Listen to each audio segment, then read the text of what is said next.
Hey, you're about to hear a great interview by the Bachelor fan favorite Jason Tartick. What's so cool about this guy is he's so open. He's on a traditional path in life, successful by anyone's standards, and just decides I'm going to shake it up a bit, makes a single phone call, and totally changes his life, both personally and professionally. Listen to his story. There's something to be learned. So, welcome, Jason. I'm so happy to have you here today. Really, you're even better Barbara, looking than I remembered. Barbara always makes me blush. It's so good to be back here. Oh, Thank you for come having me on on. your pod. Come on. I Seriously. don't think anybody makes you blush. You're fooling me. Huh? But I'll start at an oddball point. I hear you're a big Buffalo Bills fan, right? Huge, Why? huge. Why? It's not your hometown. What happened there? Well, you know what? I did. I've been all over the map. Most people don't even know that actually is where I grew up. I grew up in a suburb outside Buffalo. So I was there for about 18 years. And then after that, I love Buffalo, but time to get out. And Yes. so since then, my parents have lived in Charlotte, Atlanta, Dallas. My brother's been in New York City ever since leaving Buffalo from Mm. 18. And I've been in Ohio, Seattle, all over the Wow. place, and Wow. now Nashville. Yeah. So Wow. our family is I call us modern family because I have a Jewish mother, Catholic father, gay brother, and we're all over the place. but we all love each other to death, and so that's why I'm a Bills fan. So it's been a But I'd good be ride. curious if I could ask you about that because I grew up in the same house until I was 23 and moved out after I finished college. And Okay. that's what everybody did in my hometown. I don't think anybody saw the other side of the Hudson River really. But what happens with a family like that? Does it bring you closer together or is it upsetting because you have to make new friends everywhere you travel to? How does a kid handle that? I would think it would be a really rough way to grow up. Yeah, I mean, so like from 18 on, I was so close-minded. I thought my whole life I'm going to live in Buffalo. And then I think seeing my brother just take a shot and go to New York City and it work out for him. And then seeing my parents kind of, work like they were all both in corporate America. And so Mhm. they took advances. And as a result, I saw the impact it had on their happiness and also our family. It Mm. expanded my horizon. So I think I grew at such an accelerated rate because I was exposed to new play. I wasn't stuck in my little Buffalo bubble. I was Mhm. exposed to new people, new places, new ideas. You can pick up and move, and it created like an independent situation that just like has, I think, kind of shaped me to who I am. So Yeah. it was a And good ride. also easier for you to make friends in any new circumstance. You walk in and you can connect with people and make them your friends just like that. It shows you that you kind of have to be resilient and adaptable. I mean, I have funny stories. Like when I moved to Seattle, I didn't know one person. So I would like go to a bar and I'd like make up a lie. I would take a beer. I'd like buy a bunch of guys. I'm like, oh, I could tell I'd like those guys. I'd buy a beer and be like, hey, someone said they bought you this beer. I don't know what this is about. Like make it like literally. I'm doing icebreakers to hang out with guys and I'm as straight as they come. But we did it and it worked. Why And I not? got You friends. figure your own thing, right? Okay, Exactly. so You got to sell. before you became famous, and I don't think I use that word too freely, you became famous because of the show The Bachelorette, right? Uh, when you were working as a banker, I can't visualize you for a minute as a banker. You were there till you're 30 years old, right? And then you Yeah. left the bank and tell us that little story, but start with telling me how did you survive as a banker? You don't look like one, you're not boring, you seem too loose to be a banker. Every banker I know is a little bit on the boring side. Did you know you were on the wrong career path? You did well, or did you think you were doing just fine? I think that's a good question. It's fun because I'm going to take that question, go back to my bankers who think they are exciting and fun, and be like, "See, you guys aren't. Wake up." But I think like the true answer is like if you peel the onion back and you think about like how did I get into banking? I think the problem is that I was always too by the book. I was too by curriculum. I did kind of like what this world, I call it like this blueprint, like kind of tells us what to do. Go to college, from college, get an internship. And what did all my peers do? They were accountants. They went to go into finance, banking, or consulting. That's what they did. So I Mm. thought that's what you have to do. And unfortunately for me, what I think is cool when you study a lot of people who find a ton of success in weird ways, like I think about the gentleman who started Etsy, Mhm. he did the opposite. He didn't go by the curriculum. He found out what he was good at. And as a result, the Mm. guy he failed at everything. Every subject in high school and college, he failed at, but art, A plus. So Mm. at a quick age, he was able to identify his strengths, where for me, I feel like the curriculum's in place. Like you take these classes, you have to get certain grades. So I just found ways to do it. Not that I liked it, not that I even enjoyed it. I just found ways to meet the expectation of the curriculum. And I think that's how I got stuck in banking for 10 years. I think I'm like, how did I do that for 10 years? Because I never loved it. But it Mm. was what I thought I was supposed to do, take the promotions, move when I was told, until like probably the most 2020 thing ever to say, a reality show came across my Great. table. And that's what like broke my thinking process, which is crazy. Ass backwards. No, not at all. Jason, what was your idea then? Were you looking for something else to do? Were you looking for fame? Were you looking for a wife? I mean, or was it just like, hey, sign up for this and let's see what happens? I mean, was it by design or just pot luck that it changed the course of your career? Yeah, that's it's funny because when you ask, so Kaitlyn was the Bachelorette, you ask her and she's like, oh, I strictly did it as a business move. Like I went on that show to build a platform and take me to the next thing. I For believe. me, so that's what she said, and she owns that. For me, what happened is I think in life, you never know what relationships or events could change your direction, Mhm, right? And mhm. so any advice to people out there with that, I would say just relentlessly be yourself and show your true colors. And for me, I showed my true colors at this event. It's called the Gilda's Club Bachelor Auction. Okay. Mhm. So they raise this money. It all goes to charity for the Gilda's Club for Wow. families undergoing cancer treatment. And they get bachelors up there and get to dance your ass off.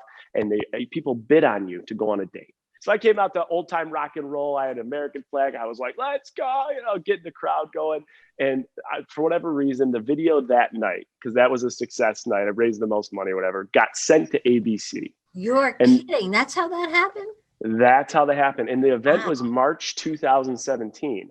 I didn't get a call from the Bachelor until it was like October. At this time, I didn't even live in Rochester. So they called me, and first of all, they left a voicemail, and I thought it was fraudulent. I'm like, oh, okay, they want me to send them all this information about my whole life, like Yes, yes. sweet Bachelor.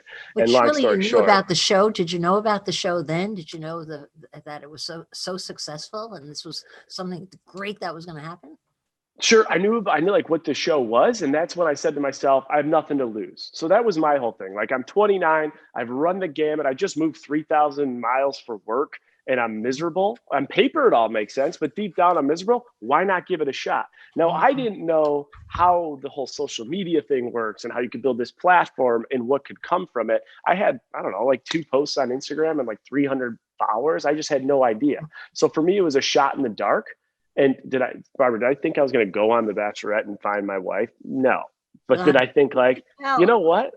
What the hell? Why not? Like I've done 30 years by the book. When else am I going to get the chance to go on The Bachelorette? Let's do it. What would you say, Jason, to so many people? Because I would say two out of three mature people I know who are on a certain track in life are not happy with their career. And yet they feel so stuck. They feel like they can't really jump tracks and do something else. What would you say? Because you alluded to you weren't very happy in that career. Hmm. Without the Bachelorette coming along and without you doing that charity event, do you think you would have had the courage to jump off and get on a different track? Or you think just fate intervened? I would like to think that I would have, but if I'm being honest, I don't know that I would have, because the problem was is I think I just wasn't honest at all with myself. And I remember the show was actually a weird therapeutic thing for me because in the Mm, first 2 weeks, you don't have your phone or anything, and they want to know about you. Tell me about like why are you here? What happened in your last relationship? Things that my whole life I put the wall up. I don't want to deal with it. mm, Keep moving forward. It allowed yes. me to be a little bit vulnerable. And then that's the reason I tell that story is because I think we live in a life where we're always trying to put on an image. We go to Thanksgiving coming up here and we talk to our family. How's work? It's great. I'm doing well. I get promoted. We're trying to be something bigger than we are. And we're trying to put on an image that may not be true. And I think the sooner you're vulnerable with like yourself and you Mm, can sit back and be like, let's just be honest. I'm not happy, and identify what is it, what you have to identify, like what it is. Is it money? Is it that you're not getting, you're not utilizing your skill set? Is it your boss? Is it the company? And I think the quicker that we could be vulnerable, like with our own feelings and stop trying to put up this front, the quicker we can identify what the problem is and then find a solution to put yourself in the right position. And I talk about like restarting your career, your identity, and your path. And I think detours, while people look at them as a hiccup or a challenge, are a beautiful thing, and they can lead you down a path that could just be absolutely incredible. And with your restart videos, which are going to be so very well received because it's right in the sweet spot where so many people need help, how are you going to find a way to make money on that? It's not such an easy thing to make money on videos from what I've seen in the business. Yeah, no, it's a good question. So it's Not like a difficult. salary from the boss who's coming in every single week, which is kind of nice in a way, right? That is nice. That is nice. So the way we've done it is we've done it in several ways. One is through sponsorship. So we've been able to lock up some really key sponsors, Lavazza, Aspiration, State Farm Insurance, so some solid ones. In addition to that, we got started this in March and got a 2-book series with HarperCollins. So that's terrific. In March, since the pandemic hit? Since the pandemic hit in March. So that's, I mean, Barbara, that's what really started the whole thing. So I have this platform from The Bachelor, and I leave the bank right after the show. I worked for a full year. So I was doing this weird thing where I'd be meeting with the CFO and jumping into a conference room on a FaceTime with freaking Ryan Seacrest. Like, what the hell's going on? You could did it for a year. Come on, great life. I'm not being So I did it for a year, and then I was like, the other side of the business is picking up with social media. And so you say to yourself, what can you do? Well, the pandemic hit. It was March. And so the Dow is plummeting, the S&P is plummeting. I think 34% of global markets lost their value in 27 days. So I put out a little feeler to my audience. I said, guys, I'm curious. It's actually girls. It's 97% women, 18 to 44. I believe it. Yeah. I say that because it gives you a context of the demographic. I say, could you explain to me what the Dow Jones is in 3 to 4 sentences? It's on every headline. And of that, I put a survey out. Over 250,000 people responded. What percentage of them do you think said, I can tell you high level what the Dow Jones is? I would say 5%, maybe. Yeah. So it was 9%. Oh. And so that's where it was eye-opening for him. Like, there's so many things we need to know that we just aren't taught in the classroom. That's how Restart all started. So we started in March, and since then we have 87,000 followers on Instagram. That's remarkable. Yeah, and we have 20,000 newsletter subscribers. We have a 2-book deal that we signed. We're just about to close a podcast, which is awesome. We launched merch in the last month, sold out in a couple hours, and we have consulted over 50 small businesses, 1,000 people, and we also have a membership coming out here in a couple weeks. So it's been surprisingly a nice way to monetize. And I think if you have the audience and you have something you're passionate about doing, I thought for a long time maybe it's not worth doing, but just give it a shot. You never know how things can manifest. So Jason, help me with that a little bit on the money side of things. How many followers or how many eyeballs you get to see it as a directly proportion to what money you get in from a sponsor?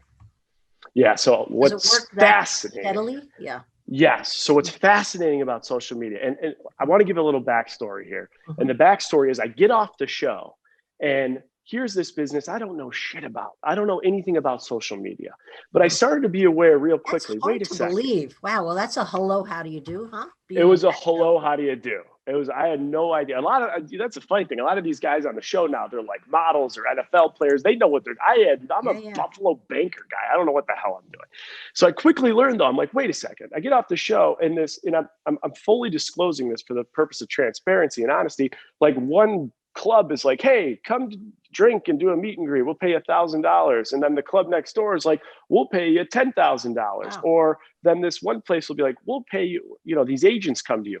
We're going to get you to sell a weighted blanket. Okay. If you post it, I'm going to pay you $5,000. And this other agent comes to me and says, well, if you post it, I'll pay you $15,000. I started to realize there are some like massive inefficiencies of what's going on. Second of all, why the hell am I posting a weighted blanket, which I did and I'll never do again. But my point is there's a learning curve.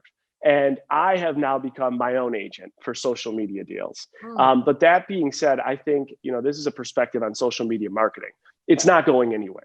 And the reason it's not going anywhere is we look at billboards, we look at commercials. It's all to actually put an ROI on that is very subjective. With social media deals right now, you can see your total impressions. You can see how many people purchased, how many people swiped up, Yes, how many great point. people looked at it, how many people clicked, right? So it is so objective. And so that's, it's a market that's not going anywhere. And, that's one thing that at Restart, we are constantly focusing on, like, what are our numbers? What are we doing and how are we improving them? And what strategies can we implement to increase visibility? And last week we did a cool strategy with the election where we took live Vegas odds, right? In my opinion, what's more efficient? What's, maybe a little as efficient as the market?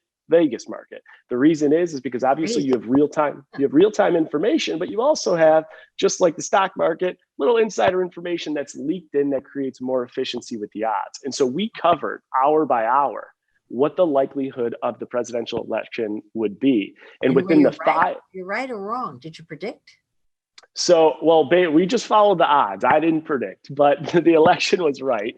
But within the 5-day period, wow, our Instagram account, which has 87,000 followers, had over 4 million impressions. Unbelievable. So, yeah, Smart. doing things like that to be innovative. Well, it looks like you're catching up on learning the social media space. I'm not worried about you one bit, right? I'm getting there. When I was watching you on Bachelorette, I was saying, what a heartthrob. And for the first little bit of it, I wasn't sure you were going to really make an impact. And then you got really strong at the end of it. Seems like everybody got sweet on you at the same point in time. What were you doing differently? I couldn't put my hand on it, but all of a sudden you were the crowd favorite.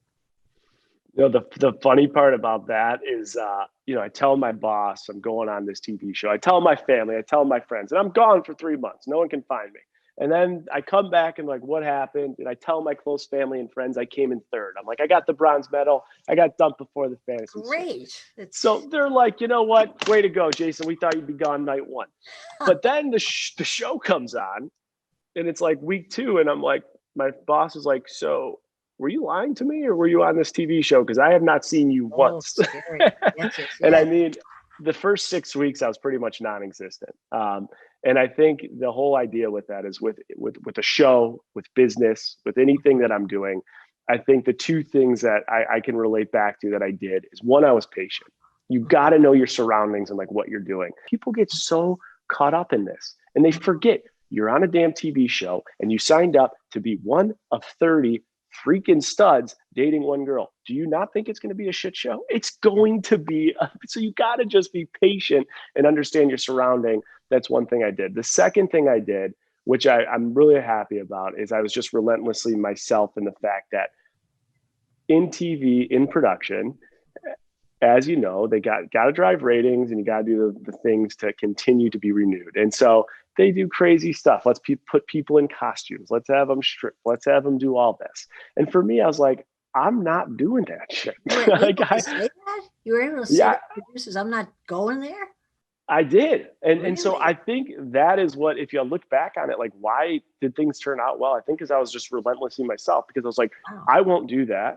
And I think they knew that I was the kind of person, they didn't put me in those many pressure situations, but I was like, if that's what you want and she's not into me, then I'll just go home. Like I think you can't be afraid to fold sometimes in life. And for me, I think just saying that I'm going to, no matter what, just be me and stay within my lane, allowed, I guess, that to come through on TV and create, a life-changing experience. Yeah, I always find that people really will accept anything if someone's themselves, even if it doesn't look so good. They'll generally like someone who's genuine. But the idea that you were able to do that in the television space when you weren't a professional actor, you were not a performer, that you would have I think it would just take confidence more than anything else to stay the course and be yourself. So you came in with a lot of confidence, right?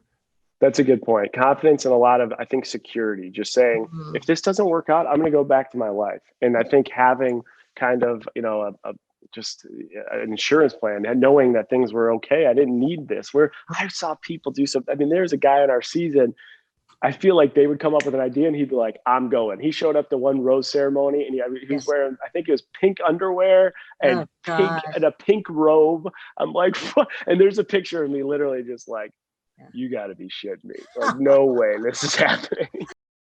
Hey, there's no question about it. Growing a business takes a lot of hard work and hustle. But what if you could make your ideas go farther, faster? That's what Klaviyo is for.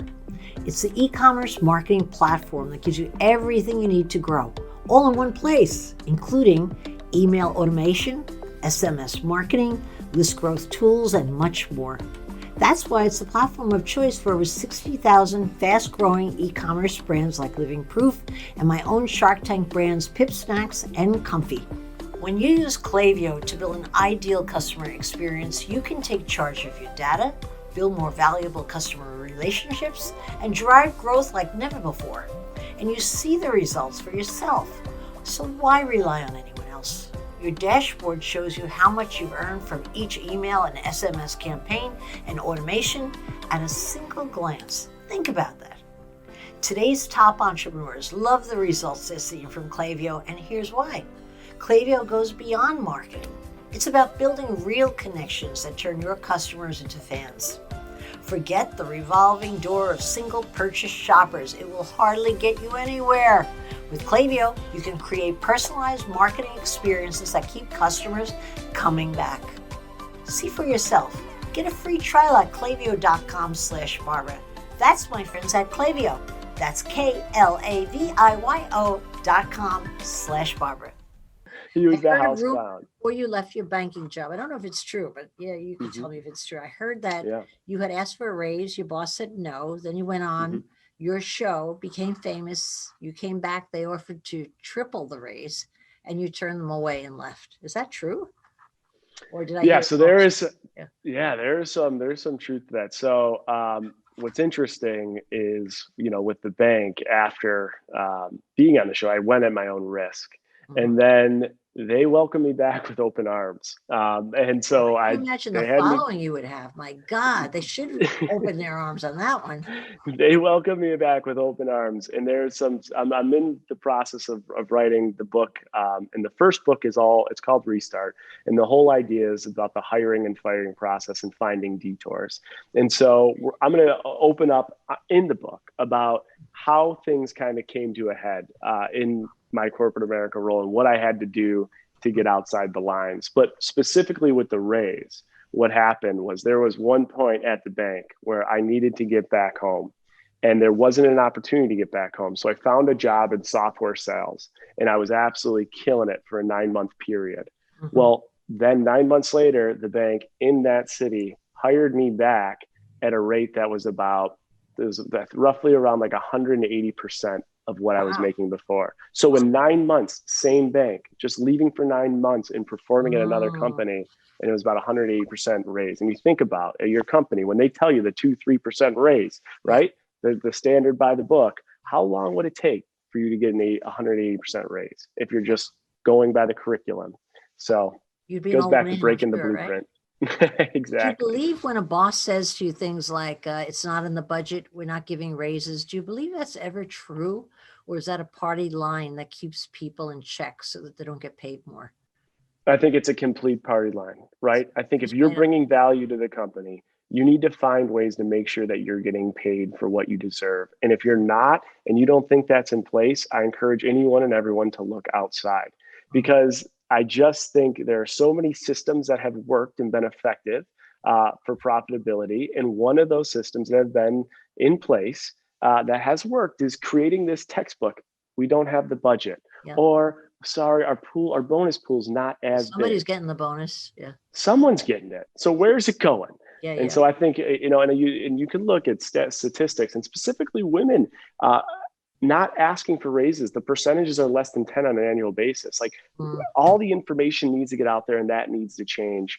And I think that system needs to be broken. Do you want to hear something odd? I hired thousands of people in my career, managers, salespeople, employees, support staff. And in my entire life, I had 3 women ask for a raise. And I probably had hundreds and hundreds of men. Women don't ask for raises. That's what I've concluded. I would get ahead of my women and give them raises before they had to ask. So that helped a lot. But a woman never comes in to ask for a raise. What is that about? Most of the people listening to you are females. What do you say to them about getting out there and asking for a raise, and how do they go about it? I think, I don't know exactly. It's tough to generalize why that is, but it's to me, it's very frustrating. I think it comes down to information.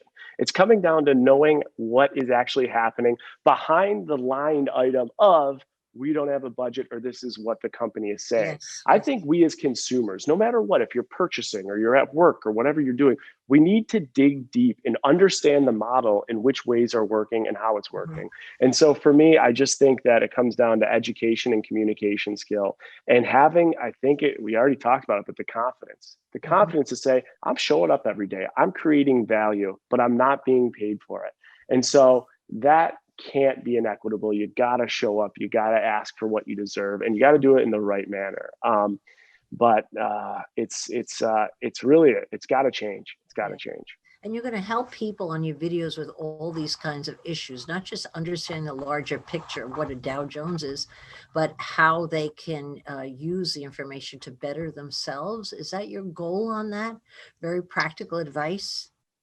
Yep. So it's practical advice that you can implement everyday life. And we just created actually it's a 20 system model, and it's all about personal finance management. So we talk about certain things like improving your credit score, eliminating your debt, restructuring your debt, understanding your budget. We've created a color-coded system so that you can understand exactly how much you're spending as it relates to your income. And so this system and this model hopefully will really help clean people's personal financial situation up. So that's one of our focuses. But our main pillars are really just career navigation and personal financial management.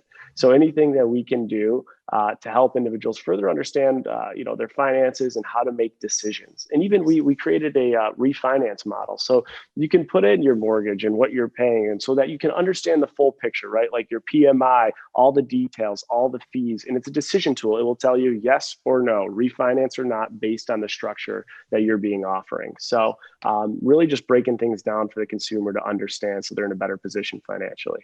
Jason, how are people going to take you so seriously? Like, I'm thinking of Jason, the heartthrob that every girl in America fell in love with and wanted to be loved back. And now you're positioning yourself as a financial guru. Was it hard for you to cross over that bridge and be taken seriously?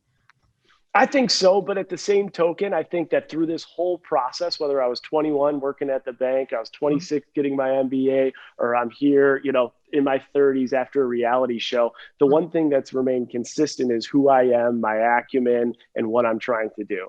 And so I think that, you have to establish credibility, and I've established credibility. I've lent over $150 million to companies. I've invested over a couple $1 million in companies. I built some, and I worked in corporate America for 10 years, relocating my whole life several times. Yeah. So within that time, and also being exposed to this whole crazy world of reality TV and Hollywood and social media management and marketing. So I think the idea is to establish credibility and also prove yourself through execution. And that's what we're doing. That's what we're doing with the models. And the other thing I've learned is that, I don't have to be the smartest guy in the room. I don't have to know everything. But if I can build a team we can do it effectively. So when I talk about a 20 model system that we've built, I have CFAs on this, I have CPAs on this, I have attorneys on this, and we've built a team that have, expertise and credibility in all different areas. So I think it's about team building and also staying honest and just continuing to be consistent. Okay, now let's move on to your most beautiful girlfriend.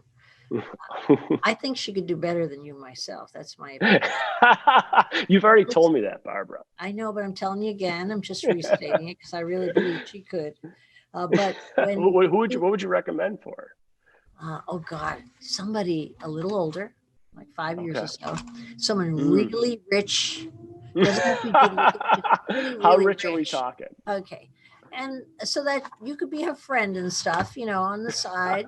But no, she needs an older guy, I think, in my opinion, but I'll let her choose who she wants. And she broke the other engagement up. Are you worried about, I know you're thinking of getting engaged, and I hope you're ring shopping, and I hope it's bigger than a first ring, but are you worried she's going to walk away? Come on, that's what would be on my mind. Barbara, I love the way you break me down and keep, it's like, it's a wild roller coaster. My tires get pumped and then they get broken. No, we are good. We are solid. I loved when you sent me the Be Aware of Keo. So, yes. Gotta make your enemies close. Keo and I are boys. And no, he's harmless. He's harmless. Yeah. Things are going really well. So we are here in obviously we're here for Dancing with the Stars, and I'm working full time out of our Dancing with the Stars location. Things are going really well, and all that insight and advice you gave regarding, the ring and everything else, I would say the good news is all those boxes are checked. So we got those taken care of. Right. I don't want to disappoint Kaitlyn. She's an I aggressive got woman, and you. she's going to have high expectations. Oh, I What know. happened? When was it true that when you went on her podcast that you had an ear infection and you almost didn't go? It was an eye infection. Oh, an eye infection. I literally had a sty on my eye. I'm like, I can't go. I can't do that. How am I going to meet that? This is a bombshell. Why'd you go? I said, screw it. Like, why not? Like, you know what I mean? Why? Just like, let's give it a shot. I actually was a little nervous. So I went to the bar. Right, so I was working. It was like 4:00. There was a bar right around the corner. I went there. I got 2 shots of tequila, and I went in there and gave it hell. So it all went well. And then it went well. And how did it happen? You just said, thanks for having me. And what do you say, babe? You want to go out tonight? How do you take that situation? Just get something going. Come on. Let's hear the line. Let's hear the line. Well, I love that. I think, we just had natural banter. So I grew up Buffalo. It's right across the border from Canada. A ton of my friends were Canadian, played hockey my whole life, and Kaitlyn's Canadian. So the thing about Canadians, the majority of them, is they can go chirp for chirp, battle for battle, the wit, they have good sense of humor. So we were just like, we met, and it was just the chemistry. You can listen to the podcast. In my opinion, the chemistry was fire. And, as per this discussion, in my opinion, it was fire. So I was in the friend zone for a few months, Barbara, but I broke that friend zone down. We ripped it down. We ripped the wall down. And ever since then, almost 2 years later, 2 years in January, we've been going strong.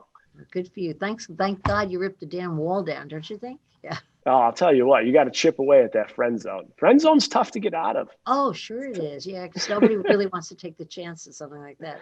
But how's it going? You've been going out. You've been living together, I think, 7 months or so? Yeah, so we've been living in Nashville together for over a year now. So it was June of 2019 I moved in. And so it's, moving, I would always recommend moving with someone first. That's a learning curve. Did you find that was a big adjustment? Most people really do. They see what's difficult about it. What was difficult for you to getting together on a day-to-day basis? Both of you very aggressive, both of you very good looking, very successful, everybody watching, rooting for you. What goes on when you move in with somebody like that and you go, okay, well, here we are. Do you become regular people? And what struggles did you have? I think the biggest, yeah, for sure. I mean, the first month of moving in, we had a ton of struggles. I mean, it's like, if you go from seeing each other on the weekends, like a honeymoon thing, let's date, have so much fun. And then you have to understand like how you live, what your schedules are, what expectations are for finances and cleaning and what you're doing.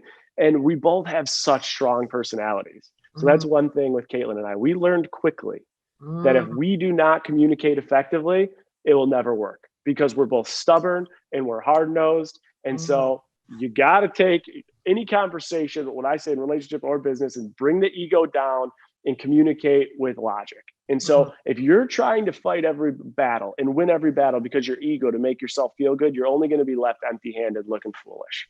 And so in my opinion, we lead our conversations now with principle. We try and not let if we're going to have a blow-up fight, let's have a blow-up fight. There's nothing wrong with the blow-up fight. There's nothing wrong with the disagreement. In my opinion, it's how you communicate after that disagreement that could avoid history repeating itself. And again, that goes, business and relationships. And so I think in the beginning it was tough, but we came through. And, also what was tough is there was two scenarios which were tough. When we first moved in, make or break, and it made us. The second thing was COVID. I mean, you're traveling so much. Yes. We have events and speaking stuff and all this stuff going on. And then all of a sudden, 24/7, you're with each other. And so I think the beginning part of COVID was like another time for us where we were like struggling. We're like, whoa. And so what's nice about COVID too, is you spend so much time together, it almost accelerates your relationship. It's a make or break. You have a month together 24/7, which over a long period of time in a normal life circumstances is probably equivalent to like 3-4 months. Yes. And so everything was magnified. And I think at the end, this whole pandemic has put us in a stronger position. And I think we just know each other as well as we ever can and what we want out of life. And it's honestly an awesome relationship. It's amazing. It really is. Lucky for you both. Yeah. I'm wondering at what point in your living together and disagreeing with something, name anything, Yeah. at what point do you say, hold it, let's regroup, let's have an honest discussion? When I was married to my first husband and I left him after 7 years, almost to the itch, I never had an argument. I didn't like a lot, but I didn't say a word. Now with my second husband for 30 some odd years, we fight like cats and dogs. And I don't think either is necessarily a good formula, except maybe the second is better because we've been together so long. But what point do you like say, let's regroup? I want this, you want that. Who's going to win here? We've got big egos. What do we do? Do you do that immediately? Call it out. That's it. And you discuss it. Is it that peaceful? No, it's not. So Or you go I too think far and think about it later and then regroup and say, I'm sorry, I hurt you. I wasn't really thinking. I didn't speak up. Da, da, da, da. You know, I think what I alluded to earlier is like I would fight with an ego early on, and then I learned that there's no reason for that. So I try to only create tension if it's something that's like a principle or like a character thing that like it's a make or break. Like we need to just talk about this. This isn't something about me winning the battle. This is a bigger issue that needs to be name one. discussed. It's not what color couch you're going to be moving into your new living room. What would be an example of a big enough thing that you'd say it's not ego, it's principle here? Yeah. That's a really, really good one. So I think, okay, here's a good one for you, Barbara. So there was, what's that? I'm going to buy it. Yeah. Whatever you're going to tell me. Yeah, no, I'm not a great liar, but we get into this world of kind of opening everything up, right? We open our world up on social media and podcasts. And so there was a scenario in which, Kaitlyn on her podcast has these confessions, and she told a confession about our relationship that was a little behind the doors type conversation. I mean, it's out private. there. It was our first hookup. It was our first hookup story. It was out there. I'm dying to hear it. I'm going to look it up. Yeah, go have a blast. And so anyway, that article got sent to my grandfather, and it got sent to him with a nasty note from one of his friends. And so like that's an example of like a principle like discussion we need to have. Like we live in an open world, but we have to create lines in the sand of what is and is not acceptable. And things like that, like they can lead to discussions and fights. But that's a thing, like no matter what, I won't back down on that. That's something like there are certain scenarios, there's lines in the sand that need to be put in place so that this does not repeat itself. So that created that. Now, I think in any circumstance or fight or discussion or anything like that, the biggest thing and what I love about Kaitlyn, what I absolutely love about Kaitlyn is Kaitlyn gets emotional up front. She gets, like any human, she wears her heart on her sleeve and she's emotional. But once the dust settles, both of us totally can speak logically to each other, and we're both self-aware and can admit when one another's wrong. And I think that's a huge component. She got a perfect 10 this week on Dancing with the Stars. She got a perfect 30 on Dancing with the Stars, right? Were you surprised? 3 10s. Well, the last month has been, she's been battling. 3 10s, perfect score, 30. She nailed it to no other than Britney Spears' Toxic, of all things. And so I think the last month has been tough for her because this, as you know, this show is mentally and physically enduring. I mean, you're practicing 4 to 6 hours. There's the media stuff on top of it. She's running all of her businesses. So she's stretched so thin. And not to mention, like, she's wearing her shoes. She's wearing 2 sizes too big because her feet are swollen. She's got a rib issue. She had an ankle issue. I mean, it's nonstop. And so the last 4 weeks haven't been going well. And Carrie Ann was one of the judges. She's been beating her up pretty good. But it was finally good. What's that? What about that, Carrie? And I would have to agree with that. I think she's giving her a rough time. What's that about? She was giving her a go. I don't know what it was about. I don't know. I mean, I don't know if it was constructive, if it's like the Simon Cowell of Dancing with the Stars, but she was going at him. The nice part is they had a nice little kumbaya moment last night. They had everyone is good. It's not personal, so we'll let it go. I don't know if I'm buying that. I don't know. I think she's right. You don't think so? Hard. Yeah. I actually wrote in. I was annoyed. I'm like, what's with you, Carrie Ann?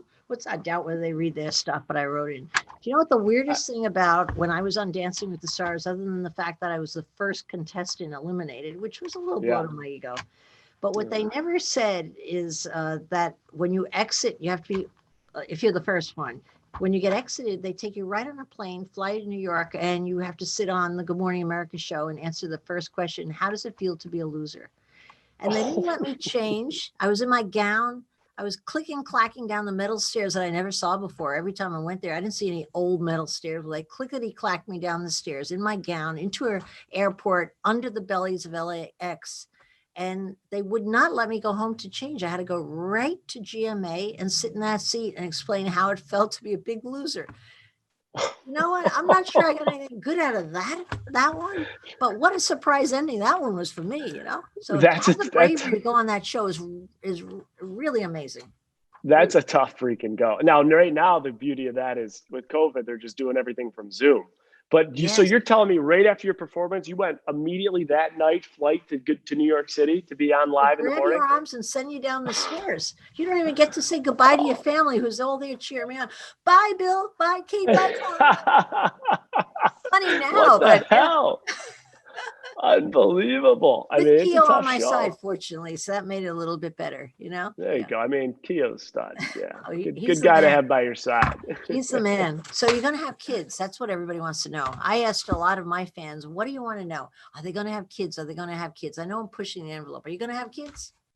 Yeah, we're going to have kids. So it's about that time, you know, it fits in. What do you think? We talk about it often. We think we're going to have 2 kids. And I think, let's see, so it's 2020. I think by 2023, we have 2 kids, 2 little Bristowe Tarticks running around. Wow. That's my guess. We got 2 dogs, 2 kids. Life will be good. We'll have it all locked up so I don't have to worry about her going after an older, rich guy. And it'll be a beautiful thing. It'll be a beautiful thing. Those old rich guys could still have kids. So buyer beware there, you know? Shit. You know what? I'm not worried about you. You're too darn good looking. You're too darn smart. And you're too darn focused on which way you want to go. So I think it's really amazing. She's got herself a catch. I was kidding earlier. You've got yourself a catch. I'm very, very happy for you. And I really appreciate you being here. Oh, thank you so much. This was a pleasure. Always is. Okay. And I'm supposed to ask you, where do people find you on social media? Where do they find everything you're doing? Yep. So you could find me at Instagram, Jason_Tartick. And then for Restart, we are Restart_Reset. We're also on YouTube and TikTok and Twitter. So on any of those, and if you want to reach out, you have questions, thoughts, shoot us an email at restart@jasontartick.com. Okay, that's everything. The whole world is there. Okay. We're going. Awesome. Thank you so much. Thank you so much, Barbara. Okay. Good to see you. Nice to see you too.